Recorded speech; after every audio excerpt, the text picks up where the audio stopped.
6 a.m., police sirens shattered suburban silence, while the metallic taste of pure rage mixed with spilled coffee as I watched two patrol cars surround our house, like we were running a meth lab instead of just trying to live peacefully in Ohio. My wife Valentina opens the door in Army PT gear, shoulders squared with that unmistakable military bearing that screams, "I've survived actual combat zones." Meanwhile, Karen Pemberton, our HOA president and part-time suburban dictator, stands on the sidewalk pointing like she's directing a terrorism raid, her shrill voice shrieking about neighborhood safety, while her spotless BMW sits perfectly parked because rules apparently only apply to other people. But here's the moment that ignited this war.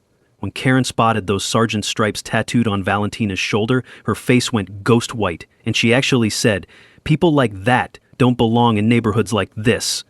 Tell me in the comments, what would you have done if some entitled Karen called cops on your family because she couldn't handle living next to a decorated veteran? And drop your location. I need to know if HOA psychopaths are terrorizing heroes everywhere. Let me back up and tell you how we got here. My name's Marcus, and I'm a third-generation supervisor who inherited more than just calloused hands from my family. I got my grandmother's house in Willowbrook Estates, built back in 1987, when neighborhoods actually felt like communities instead of corporate subdivisions.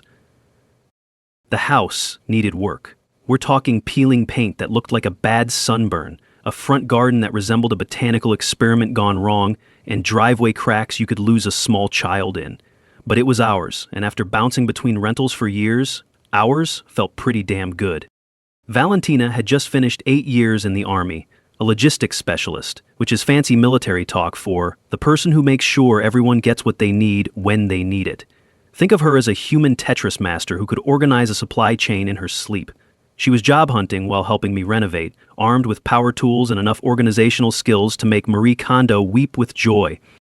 6 months married, still in that phase where we'd rather tackle home improvement projects together than watch Netflix separately. The smell of sawdust from my workshop, mixed with her chamomile tea, created this weird domestic perfume that somehow worked. Now, Willowbrook Estates has 147 homes scattered across what used to be farmland outside Columbus. Middle-class suburban dream, or nightmare depending on your perspective. The HOA got established in 2019 when some luxury development connected to our older section, and suddenly we had monthly dues of $85 and a rulebook thicker than a Stephen King novel. Enter Karen Pemberton. Picture this, 48 years old, real estate agent, drives a BMW that costs more than most people's annual salary, lives in the $400,000 corner lot house with landscaping so perfect it looks like a golf course fairway. She'd been HOA president for 3 years, treating the position like she was running a small dictatorship instead of managing a suburban neighborhood. Our first week was peaceful. Dorothy, the 73-year-old retired teacher next door, brought us a welcome basket filled with homemade cookies and local intel. The woman had taught 3rd grade for 40 years and possessed that supernatural ability to spot trouble before it spotted you. Week 2 brought our first violation notice. Apparently, fixing my own front steps qualified as unapproved exterior modifications. I'd been a construction worker for 15 years, but according to Karen's interpretation of the HOA covenant, I needed written permission to hammer 3 loose boards back into place. Week 3, Karen paid us a courtesy visit.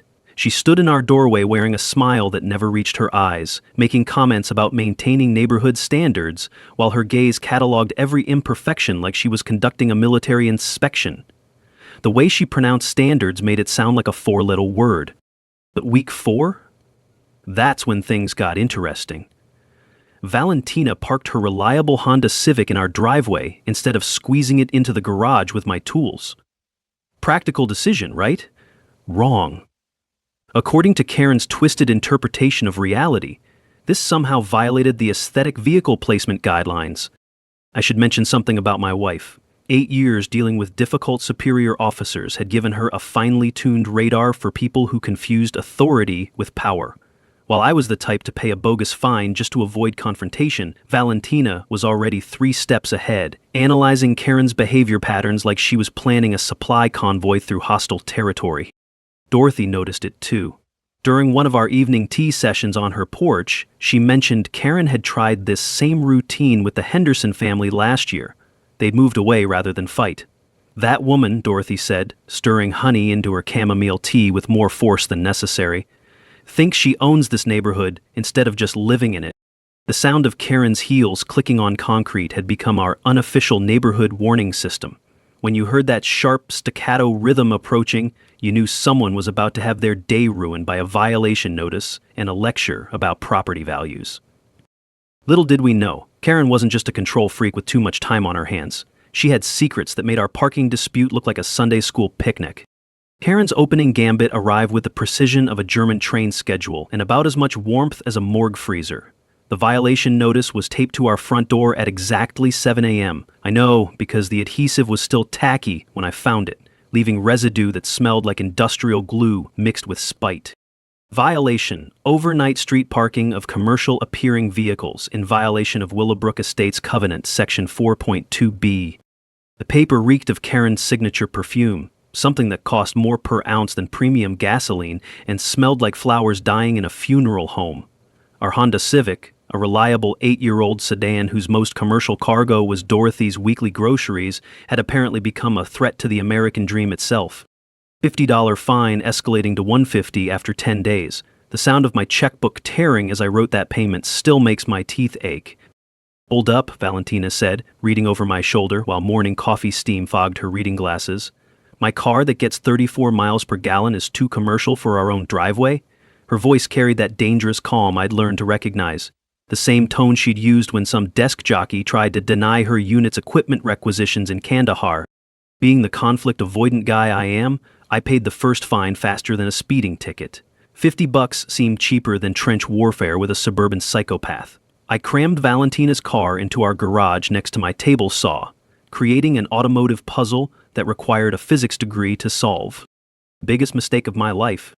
While I was playing peacekeeper, my wife went full military intelligence. Saturday morning, she deployed to the county courthouse armed with a spiral notebook and the kind of laser focus that had once tracked supply convoys through 3 hostile provinces. The musty scent of old documents and bureaucratic inefficiency couldn't mask her growing satisfaction as she photographed pages with tactical precision. "Found something fascinating," she announced, spreading photocopies across our kitchen table like classified battle plans. The crackling sound of fresh copies filled our kitchen as she arranged evidence. Section 4.2b restricts vehicles exceeding 6,000 pounds from overnight street parking. Our Honda weighs exactly 2,847 pounds. Her smile could have melted steel. But here's the beautiful part. I also found the original 1987 covenant. This parking restriction? It was added in 2019 without proper homeowner approval. Legally, it's unenforceable. The neighborhood barbecue provided perfect cover for tactical retaliation. Dorothy's annual Labor Day tradition brought 40-plus neighbors together under late summer humidity where the smell of charcoal mixed with forced conversation about property taxes. That's when Valentina executed Operation Karma with surgical precision. While Karen held court by the potato salad, lecturing trapped neighbors about maintaining standards, her pristine BMW sat parked directly in the fire lane. That bright red curb marked "No Parking Fire Lane" in letters visible from low orbit. Valentina approached with smartphone ready, casual as a tourist. The satisfying click of GPS-stamped evidence was barely audible over Karen's property value sermon. 23 minutes later, she'd filed complaints with 3 separate agencies: Columbus Fire Marshal, City Parking Enforcement, and the County Environmental Office after discovering Karen's crew dumping grass clippings in the storm drain. The citations arrived like Christmas morning in reverse.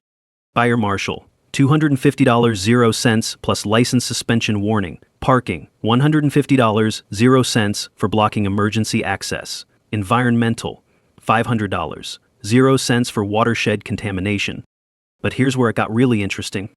Karen's retaliation came swift and vicious. She called the police claiming I'd threatened her during the barbecue. Completely fabricated, but she played the victim card with Oscar-worthy performance. The officers showed up during dinner, body cameras rolling. "Ma'am," one said to Valentina, "we need to ask about alleged threats made by your husband." That's when Karen made her fatal error. She appeared on our lawn like a suburban avenging angel, pointing dramatically at Valentina. "That woman doesn't belong in this neighborhood. People like her think they can park wherever they want, bring down our property values with their military attitude." The officers exchanged glances. One cleared his throat. Ma'am, are you saying you filed this complaint because she's a veteran? Karen's face went through several shades of red before landing on purple. I didn't say that. I meant, we're done here, the senior officer announced. Mrs. Pemberton, filing false reports is a criminal offense. Consider this your only warning. As Karen retreated, sputtering excuses, Valentina smiled that particular smile that meant checkmate. Beautiful thing about bullies, she observed, watching Karen's tactical retreat, is they always reveal their true colors under pressure. Military Strategy 101. Let arrogant enemies defeat themselves. She was cataloging everything in her tactical notebook, times, dates, witnesses. Watching her operate like a one-woman intelligence unit was both impressive and terrifying. What we hadn't grasped yet was that parking violations were merely Karen's opening probe. She was testing our defenses, and we'd just passed her first test with flying colors. The real war was about to begin. Karen's next offense arrived with the precision of a Swiss watch and the subtlety of a freight train collision. If parking violations couldn't break us, she'd orchestrate a noise complaint symphony that would make a construction site seem peaceful by comparison. The campaign launched Wednesday morning when I began building Dorothy's wheelchair ramp.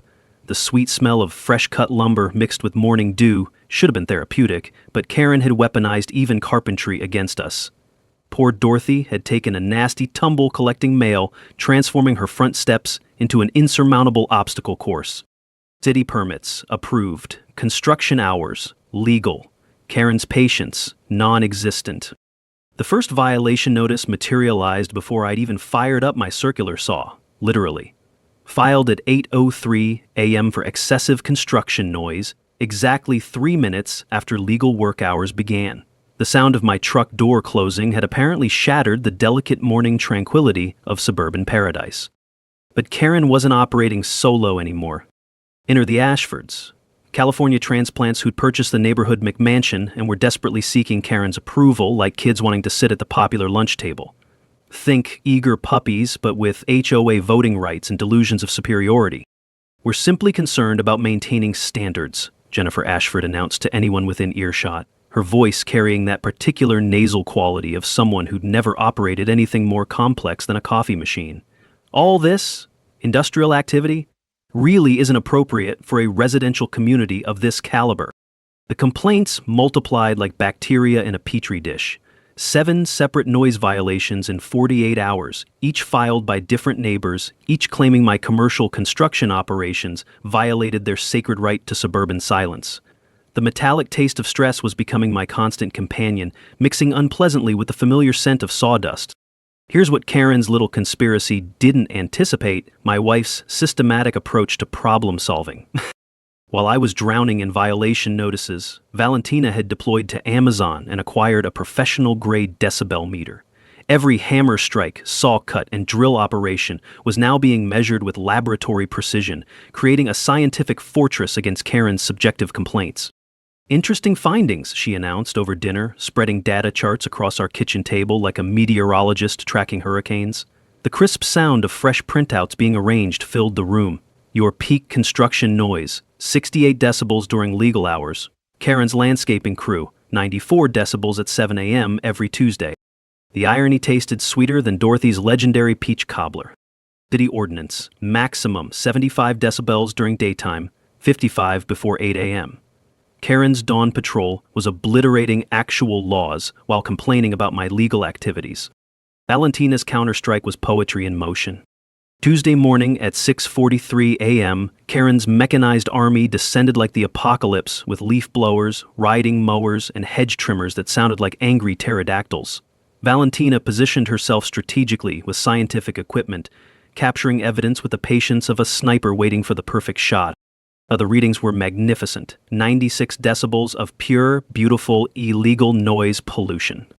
By 8:15 a.m., she'd filed comprehensive complaints with city noise control, complete with GPS-stamped measurements, high-definition video evidence, and a detailed analysis of how the violations affected elderly residents like Dorothy. Her documentation would have made forensic investigators applaud. Karen's landscaping company received their citation within 24 hours. $750, 0 cents fine plus license suspension.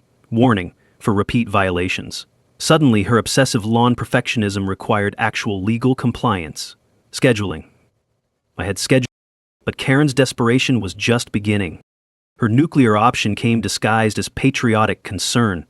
Anonymous tip to the IRS claiming I was operating an unreported cash business, plus a simultaneous complaint to the state contractor licensing board questioning my credentials. The paperwork tsunami that followed could have supplied a medium-sized law firm for months. Classic harassment escalation, Valentina observed, analyzing the documentation with military-trained detachment. When frontal assault fails, attack the flanks. She's hoping bureaucratic pressure will accomplish what direct confrontation couldn't. The investigations were bureaucratic torture, involving receipts dating back to the Clinton administration, but my grandfather's obsessive record-keeping habits proved invaluable. Every legitimate transaction was documented with almost neurotic precision. Both agencies cleared me completely. The IRS closing letter included pointed warnings about false reporting penalties, while the licensing board noted patterns of harassment in their file closure. Meanwhile, Valentina's scientific approach was demolishing Karen's noise complaint network. 3 neighbors quietly approached us, confessing they'd been intimidated into filing false reports and offering to retract their statements. The musty smell of fear was finally dissipating from our street. Beautiful thing about fear-based systems, Valentina explained while testing Dorothy's new ramp stability, is they collapse the moment someone refuses to be afraid. Remove the intimidation factor, and bullies become just sad people with clipboards. Karen's carefully constructed harassment network was crumbling faster than a cookie in a toddler's hands, and she was about to discover that desperate people make stupid mistakes. The real fireworks were just beginning. Karen's digital blitzkrieg launched with the subtlety of a nuclear bomb and twice the fallout. If official channels couldn't destroy us, she'd weaponize social media to transform our peaceful neighborhood into a virtual thunderdome of screenshots and suburban paranoia. The private Facebook group materialized overnight like a digital cancer, Willowbrook Neighborhood Watch, protecting our investment. The metallic taste of dread filled my mouth as I watched 23 initial members multiply faster than rabbits on Red Bull. Karen's opening salvo was a masterpiece of passive-aggressive psychological warfare. Concerning activities at our address, threaten community safety. Unregistered vehicles, suspicious construction, possible commercial operations. Anyone else noticing demographic changes affecting our property values? Document everything. Safety first, community standards. The post included surveillance-quality photos of our property, with helpful red arrows highlighting violations. Our Honda, my toolbox, even Dorothy's wheelchair ramp somehow qualified as suspicious infrastructure. The acrid smell of digital witch hunting practically emanated from my computer screen. But Karen's amateur hour was about to meet professional-grade intelligence gathering. While she was busy playing neighborhood detective, Valentina launched Operation Digital Counter-Strike with military precision. Creating Susan Thompson, complete with stolen stock photo and fabricated backstory, took exactly 4 minutes. Within hours, she'd infiltrated Karen's echo chamber and was documenting every defamatory post with forensic accuracy. Rule 1 of psychological operations, Valentina explained, compiling evidence with methodical efficiency: know your enemy's weaknesses. Rule 2, let them expose those weaknesses publicly while you document everything. The smell of victory was already wafting through our kitchen. Karen's posts escalated faster than a dumpster fire in drought season. My neighborhood handyman work became unlicensed commercial operations. Valentina's job hunting became suspicious unemployment patterns. Our grocery deliveries triggered posts about unidentified vehicles and unknown personnel conducting surveillance. Then Karen made her fatal mistake. She posted a photo of Valentina in full military dress uniform, dress blues, combat ribbons, the works, with commentary about people who bring military aggression to civilian communities and failed soldiers who can't adapt to normal society. The coffee shop went dead silent when Valentina showed me that post. Even the espresso machines seemed to wheeze in shock. This photograph, Valentina said, her voice carrying the dangerous calm of approaching thunder, is from my personnel file, military records. Someone with security clearance accessed classified information illegally. This isn't cyberbullying anymore, it's federal identity theft and privacy violation. Her smile could have powered a small city. Karen just graduated from misdemeanor harassment to felony territory. Time to call in some favors. Valentina's counterstrike was surgical in its precision. Within 24 hours, she'd filed complaints with the Ohio Attorney General's Cybercrime Division, the FBI's Internet Crime Unit, and the military's Criminal Investigation Command. Her documentation package included timestamps, IP tracking data, and a digital forensics analysis that would have impressed CSI investigators. But the real masterpiece was yet to come. Karen had organized a community safety meeting at Grind Coffee, expecting to rally an army of concerned neighbors against the veteran menace threatening their property values. 32 people showed up, including several Karen hadn't invited. "Before we start," announced Maria, the coffee shop owner, "I want everyone to know that discriminatory speech isn't welcome in my establishment. Period." The tension was thick enough to cut with a butter knife. Karen launched into her prepared presentation about concerning elements and neighborhood security, but her audience wasn't buying the performance. 3 neighbors had already received visits from federal investigators about the stolen military photograph. Word travels fast in suburbia, especially when it involves potential felonies. "Mrs. Pemberton," interrupted Dorothy, speaking with the authority of someone who'd taught unruly children for 4 decades, "are you aware that posting stolen military photographs violates federal privacy laws?" Karen's face cycled through the entire visible spectrum before settling on an alarming shade of purple. "I don't know what you're talking about. I'm just trying to protect our community from people who think military service gives them special privileges." That's when Jerome, our postal worker ally, dropped the nuclear bomb. "Actually," he said, pulling out an official envelope, "I'm required to inform you that this is a federal criminal investigation notice. FBI Cybercrime Division wants to discuss your social media activities." The sound of Karen's world collapsing was audible, a sort of strangled wheeze that suggested her warranty had just expired. The meeting dissolved faster than cotton candy in a hurricane, but not before Valentina had recorded every discriminatory word with courtroom-quality audio. "Beautiful thing about social media warfare," she observed later, reviewing our digital evidence archive, "is that amateur operators always leave fingerprints. Karen just created enough federal evidence to end her harassment career permanently." The irony was poetry. Karen's digital campaign to destroy us had documented her own criminal behavior with FBI-quality precision. The nuclear option arrived, disguised as boring paperwork, but it detonated like a financial bomb in our kitchen. While Karen was busy hiring lawyers to defend against federal cybercrime charges, Valentina had quietly deployed Operation Follow the Money, and what she discovered made Watergate look like a parking ticket. "Ohio Revised Code Section 5312 F5, Valentina announced over morning coffee, dropping a manila folder thick enough to stop bullets. The crisp sound of official documents hitting our table mixed with the satisfying aroma of brewing justice. HOA financial records must be available for member inspection. Karen's stonewalling was illegal from day one. The smell of fresh photocopies and financial fraud filled our kitchen as she spread evidence like a prosecutor preparing for trial. Her military logistics training had taught her to follow money trails with bloodhound precision, and Karen's bookkeeping reeked of corruption from 3 zip codes away. "Feast your eyes on this beautiful disaster," she said, highlighting line items with the satisfaction of someone solving a murder mystery. $47,000 to Premium Grounds LLC for ongoing landscaping enhancement. Want to guess who owns Premium Grounds? The invoices looked faker than a $3 bill. Please don't tell me it's Karen's family. Her ex-husband's business partner. No competitive bidding, no work specifications, no completion photos. Just monthly payments of $3,500 for services that exist only on paper. Valentina's smile could have powered half of Columbus. The company address? A UPS store mailbox. The financial forensics painted a picture uglier than Karen's soul.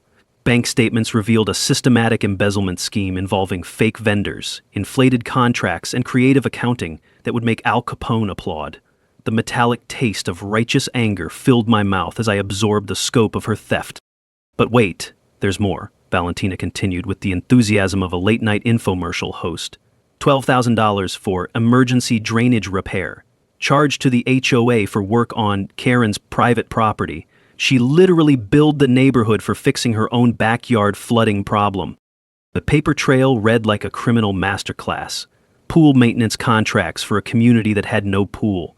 Snow removal services during summer months. Security system monitoring for equipment that didn't exist.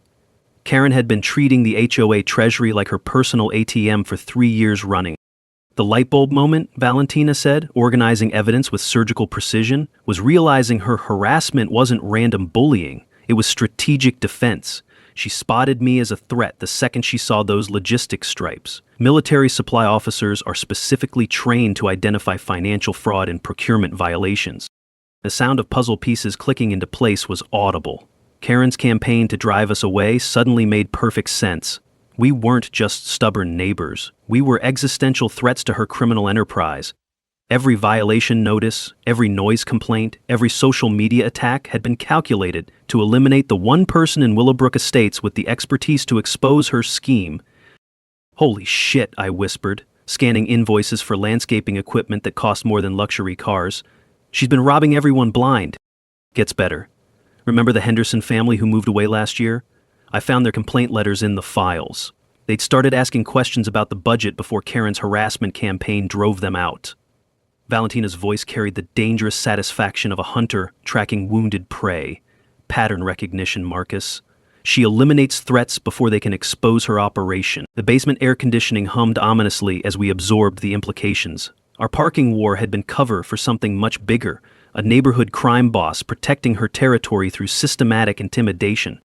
In-game, I asked, studying evidence that could probably fund a small prison sentence. Valentina's smile suggested she'd already planned our victory parade. We're going to give Karen exactly what she's been trying to prevent: complete financial transparency at a public meeting where every neighbor sees how their HOA fees funded her lifestyle. The storm was coming, and Karen had just realized she'd picked a fight with the wrong veteran. Dorothy's kitchen transformed into something resembling a cross between a military command center and a quilting bee conspiracy, complete with wall maps, evidence charts, and enough coffee to fuel a small revolution. The aroma of Dorothy's legendary cinnamon rolls mixed with the metallic scent of justice as our unlikely coalition gathered for what military strategists call operational planning and normal people call plotting sweet revenge. "Welcome to Operation Neighborhood Liberation," Valentina announced, spreading documents across Dorothy's antique oak table with the precision of a general briefing Joint Chiefs of Staff. The satisfying rustle of organized paperwork filled the room like tactical music. Mission objective: complete dismantlement of a criminal HOA regime. Timeline: 14 days. Acceptable collateral damage: Karen's feelings. Our war council looked like the cast of Ocean's 11 if they'd all been recruited from suburban Ohio. Dorothy presided from her usual chair, armed with decades of classroom management experience and a spiral notebook containing 3 years of Karen surveillance that would make the FBI jealous. Jerome occupied the corner position, his postal uniform lending federal authority while he sorted through evidence of mail tampering, with the enthusiasm of someone who'd finally found a worthy opponent. "Intelligence briefing," Dorothy reported, adjusting her bifocals with the authority of someone who'd maintained order among third graders during sugar rushes. Karen's psychological profile indicates escalating panic. She's conducting individual neighbor interviews, attempting to assess loyalty levels and identify potential defectors. Current allegiance count: 12 confirmed hostiles, 8 neutrals, 27 friendlies. The taste of impending victory was sweeter than Dorothy's secret recipe frosting. Valentina had assembled a legal artillery unit that would make Supreme Court justices applaud. Veterans Affairs connected her with discrimination specialists who worked pro bono for service members. Ohio Legal Aid assigned their most feared HOA fraud prosecutor, a woman whose conviction rate against corrupt community associations approached mathematical perfection. The state attorney general's office had opened a formal investigation after discovering Karen's embezzlement pattern matched a statewide organized crime network. "Multi-sector assault protocol," Valentina explained, pointing to her tactical flowchart with laser precision.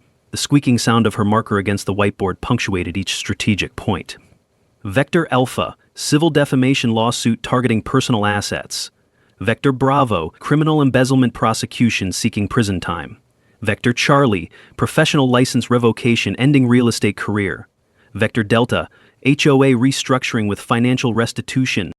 Our evidence archive had achieved biblical proportions: financial records documenting systematic theft, social media screenshots preserving discriminatory harassment, witness testimonies from multiple harassment victims, and professional misconduct documentation thick enough to build a small fortress. Jerome's federal mail crime portfolio included surveillance photos, delivery tracking records, and postal inspector statements that could add decades to any sentence. "The beautiful irony," Valentina observed while organizing witness statements in alphabetical order, is that methodical criminals like Karen document their own prosecutions. Every harassment incident, financial irregularity, and discriminatory comment exists in triplicate, with timestamp verification. Community mobilization was proceeding like a perfectly choreographed military operation. Marcus's construction network provided character witnesses and neighborhood credibility from people who actually worked for their money.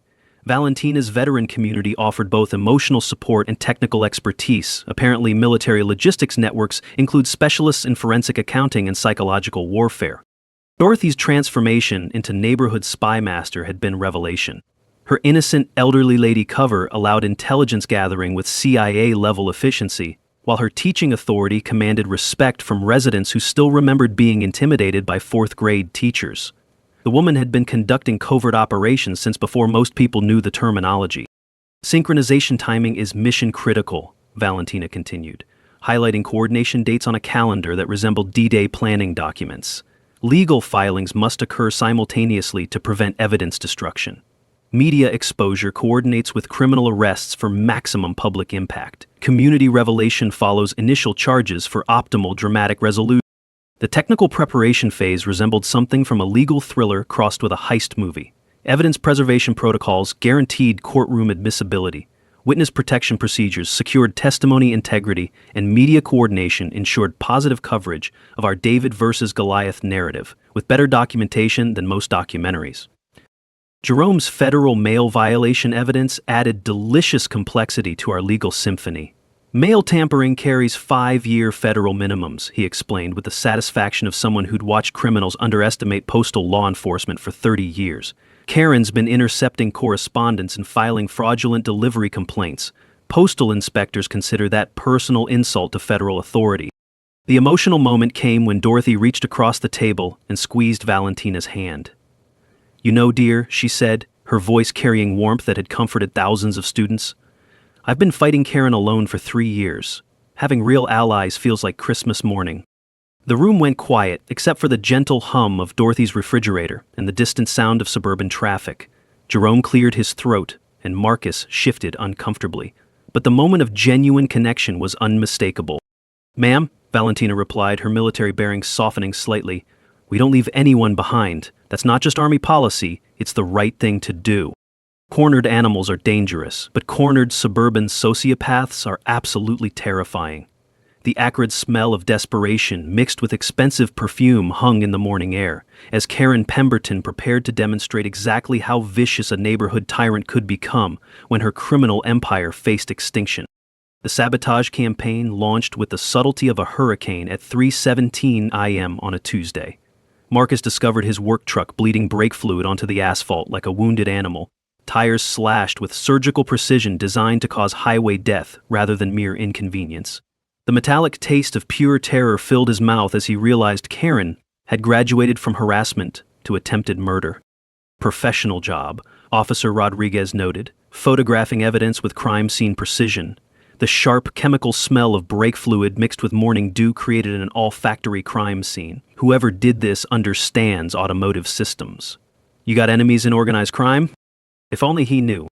But vehicular homicide was merely Karen's appetizer.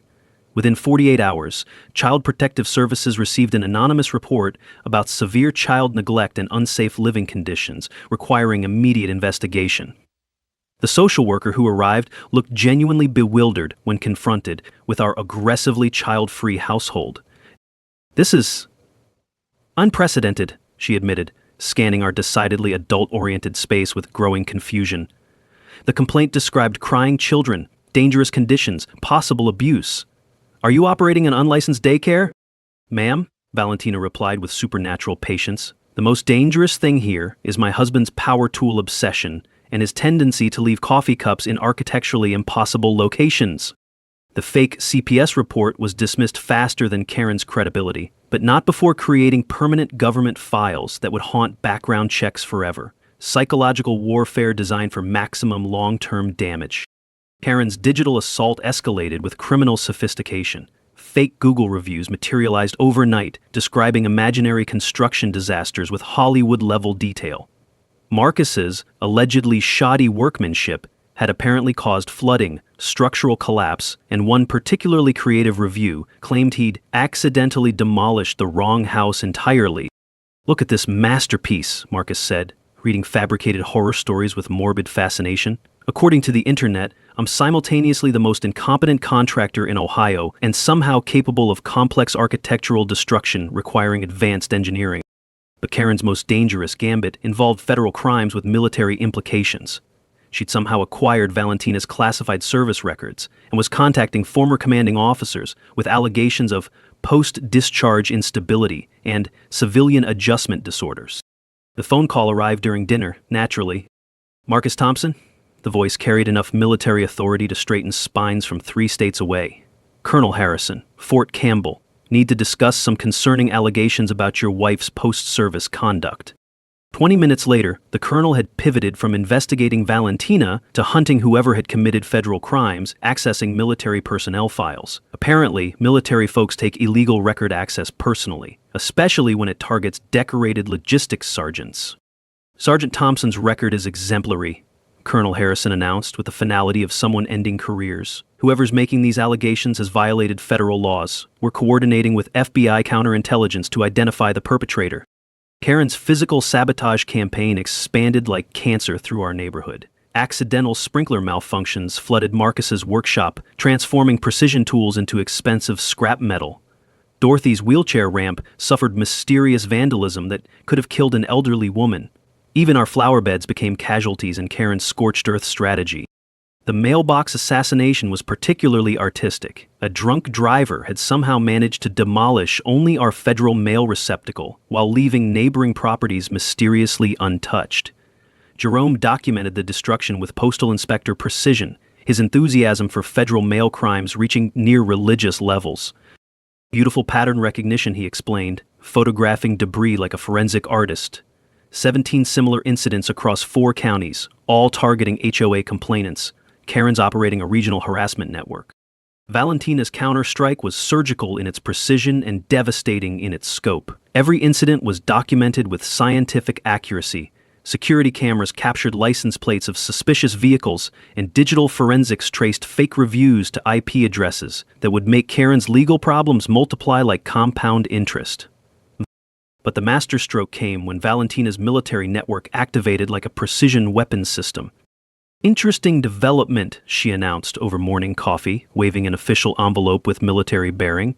"Remember Colonel Harrison? Turns out the Army takes illegal access to personnel files very seriously. Karen's about to receive a visit from Military Criminal Investigation Command." The sound of federal agencies coordinating was like distant thunder, promising the kind of storm that changes landscapes permanently. Karen made one critical error, Valentina observed, organizing evidence with tactical precision. She declared war on the entire military community. Veterans protect their own, and now she's facing the combined wrath of Army CID, FBI counterintelligence, and federal prosecutors who specialize in security violations. The taste of approaching justice mixed with the satisfaction of watching a bully finally face consequences that matched her crimes. Karen's desperation was about to provide the smoking gun evidence needed to end her reign of suburban terror forever. Karen's apocalyptic finale was orchestrated with the desperation of a cornered dictator and the strategic brilliance of someone who'd clearly snorted too much HOA bylaws powder. The emergency meeting announcement arrived like a declaration of war, complete with certified mail, hand-delivered flyers reeking of Karen's signature desperation perfume, and social media blasts that screamed panic, louder than a car alarm symphony. "Urgent community safety meeting," the flyer proclaimed in Comic Sans font, because apparently Karen's graphic design skills had graduated from the same institution as her moral compass. The paper felt slightly damp with what could only be described as the cold sweat of impending doom. "She's pulling out all the stops," Dorothy observed, examining the announcement through her reading glasses with the analytical precision of someone who'd survived 4 decades of parent-teacher conferences. The musty smell of desperation mixed with fresh printer ink created an olfactory crime scene. Notice the language escalation. Urgent, safety, threats. Woman's gone full Chicken Little, except the sky really is falling on her. Karen's preparation resembled a military operation planned by someone who'd only watched war movies while heavily medicated. She'd reserved the community center's main hall, arranged for professional lighting that would make a Broadway production jealous, and somehow convinced Channel 6 News to cover what she'd pitched as grassroots community activism against neighborhood infiltration. The venue transformation was architectural theater at its finest. Karen had positioned herself at a head table with microphone, projection screen, and enough visual aids to shame a Pentagon briefing. Folding chairs were arranged in courthouse-style rows, complete with a designated evidence presentation area that suggested she'd been watching too many legal dramas. What Princess Karen didn't realize was that Valentina had been conducting counterintelligence operations with surgical precision. Enemy force assessment, Valentina reported during our final war council, her voice carrying the satisfaction of someone who'd just completed a flawless reconnaissance mission, the crisp sound of classified documents being shuffled, mixed with the aroma of victory-flavored coffee. Karen's expecting 50-plus allies, actual confirmed support, 11 neighbors down from 23 last week. Apparently, federal criminal investigations have a cooling effect on community loyalty. The legal coordination was poetry in tactical motion. Federal postal inspectors were positioned for optimal dramatic timing. State prosecutors had synchronized arrest warrants with local law enforcement, and civil attorneys were locked and loaded with financial destruction paperwork that would make Karen's BMW payments look like pocket change. Jerome's contribution was approaching legendary status. Mail tampering prosecution package is Hollywood ready, he announced, with the enthusiasm of someone who'd waited 3 decades to watch a serial mail criminal face federal justice. Postal Inspector Williams will attend as community liaison, which translates to federal agent waiting to slap handcuffs on mail criminals. The media situation had evolved beyond Karen's control faster than gossip in a church basement. Local news crews were planning coverage of what they'd been told was concerned citizen activism, but investigative reporters had discovered the federal embezzlement angle and were preparing to broadcast Karen's public destruction for primetime entertainment. Spectacular irony, Valentina observed, reviewing media coordination with military satisfaction. Karen arranged television coverage to document her triumph over neighborhood insurgents. Instead, she's providing live broadcasts of her own criminal conviction. But the most delicious development was watching Karen's support network collapse like a house of cards in a hurricane. The Ashford defection happened Wednesday afternoon with all the drama of a Cold War spy thriller. Jennifer Ashford appeared at Dorothy's door carrying a casserole and enough guilt to power a small confession booth. "I need to tell you something," she whispered, glancing around like she expected Karen's BMW to materialize from thin air, the sound of her voice shaking mixed with the distant hum of suburban anxiety. "Karen asked us to lie at the meeting. She wants us to claim we've seen you threatening neighbors, conducting illegal business activities, creating safety hazards." The smell of betrayal was sweeter than Dorothy's apple pie. "She's promised to support our pool permit application if we testify against you," Jennifer continued, wringing her hands with enough force to generate electricity. "But Tom and we can't do it.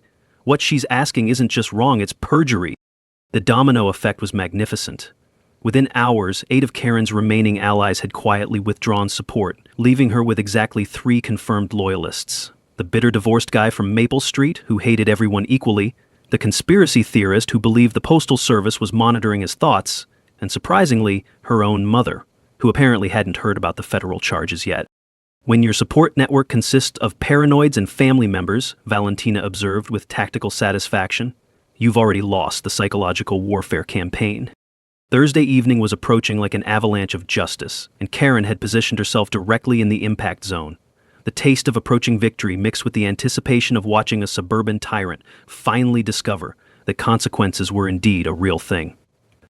The community center meeting was going to be legendary. Thursday evening arrived with the electric tension of a medieval execution, and the Willowbrook Community Center had been transformed into an arena where suburban justice was about to be served with all the drama of a reality TV finale.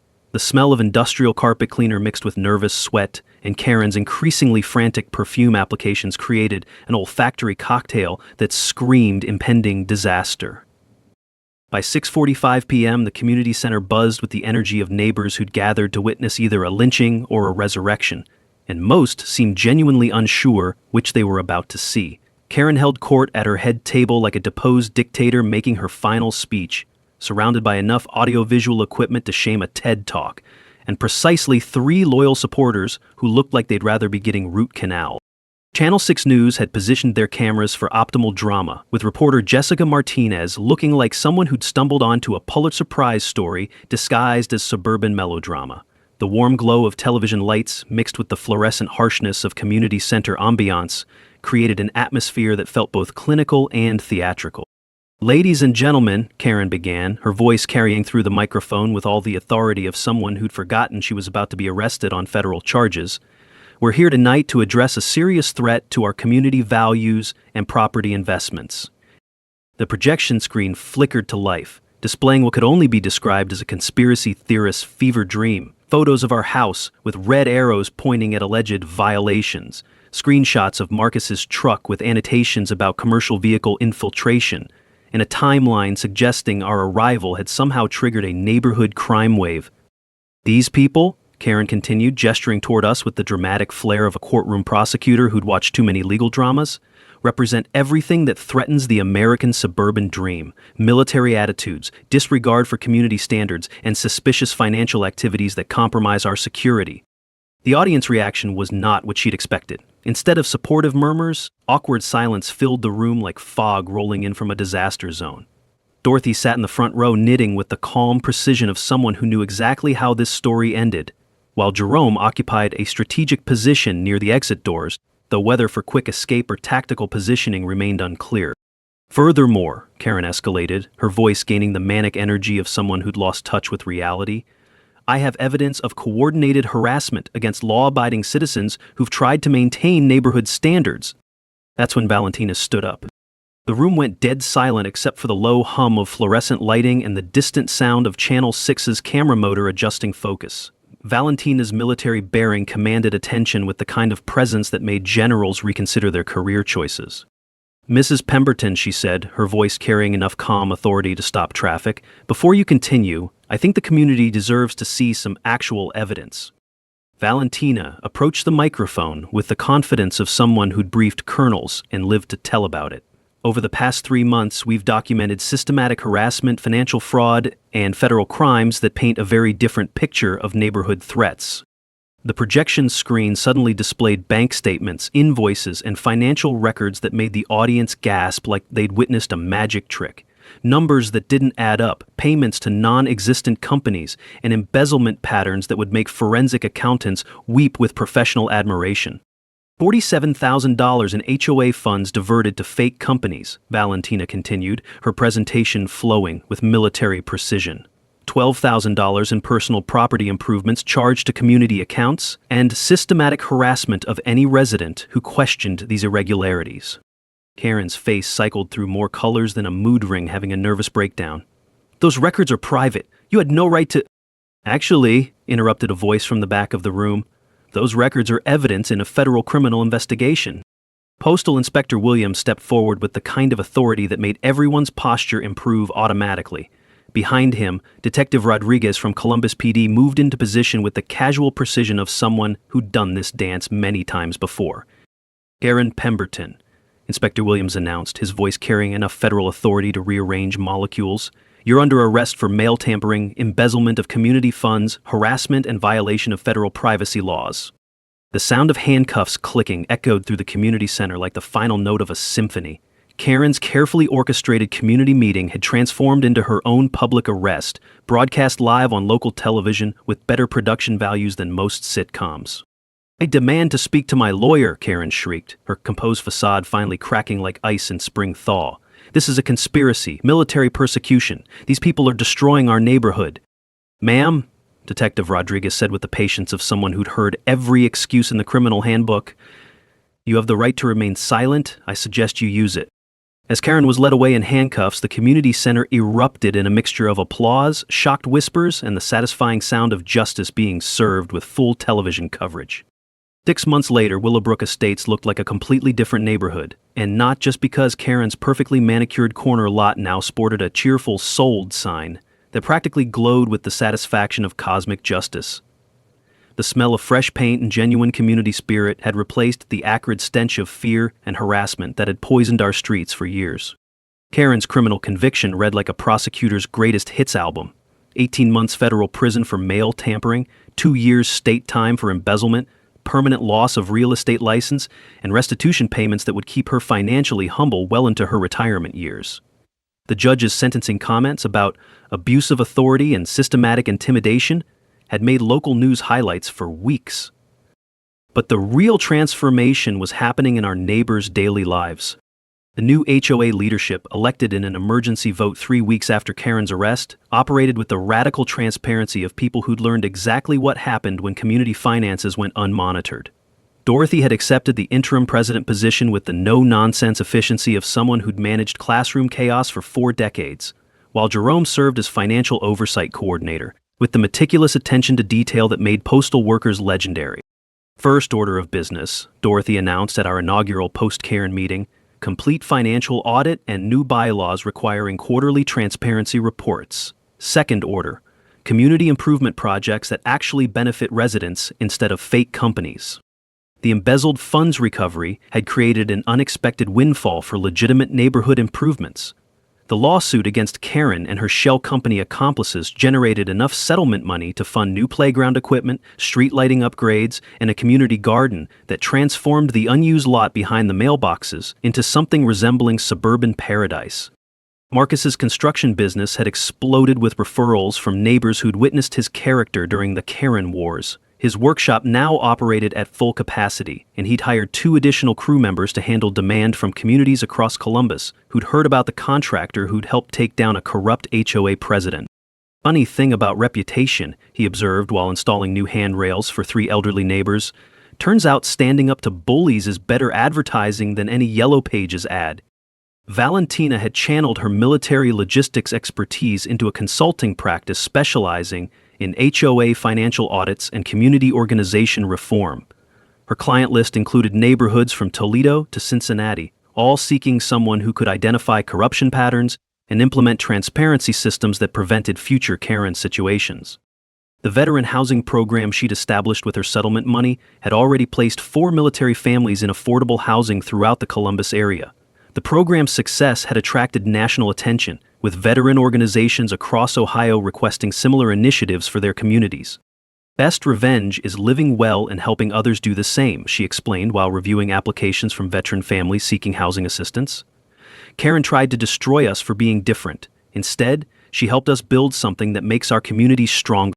The annual Willowbrook Community Festival, our new tradition replacing Karen's rigid property value obsession, had become the neighborhood's crown jewel. Dorothy's organizational skills, Marcus's construction expertise, and Valentina's logistical genius combined to create an event that drew families from surrounding communities and generated enough revenue to fund ongoing improvements.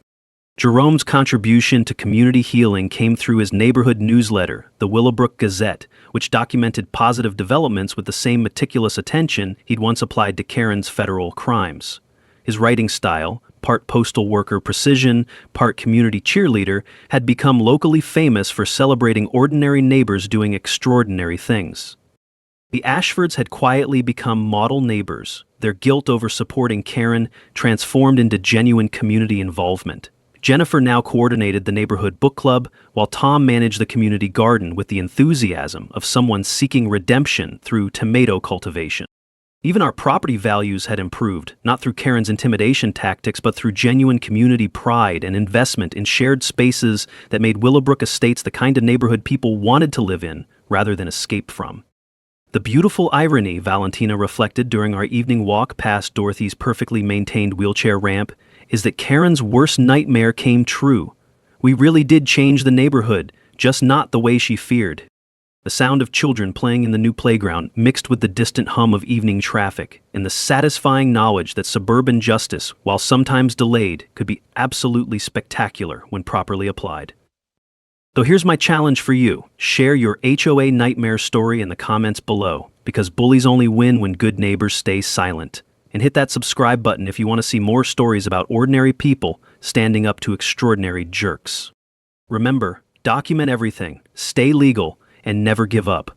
Sometimes the best revenge is simply refusing to be driven away from the place you call home.